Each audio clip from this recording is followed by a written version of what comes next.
to fix this problem, first of all, you have to restart your phone. When you've restarted your phone and it's not working, what you have to do is to go to your phone menu and try to search for the Lloyds Bank app. So when you find it, just use your finger to tap on it for some while. Then after that, you have to tap this section over here.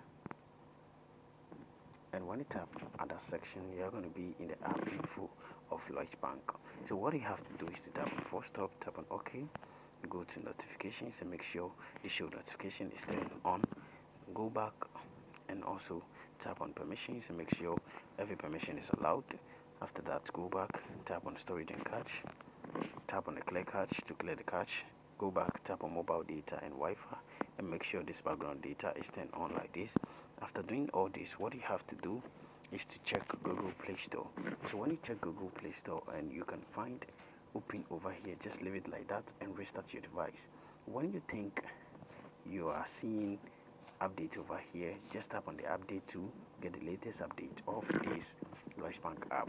So after doing this, you have to restart your device, and when you restart your device and it's still not working, what you have to do is to just contact the developer over here. You can just tap on write a review, then you describe your experience or you describe your problem over here, and you're going to be answered or get a reply from the app owner. You can also get to this section where it says app support, tap over here, and you're going to get their email over here to contact the developer.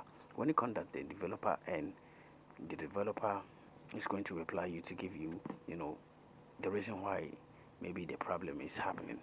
And this is how to fix this problem. See you in my next video. Thank you for watching this video.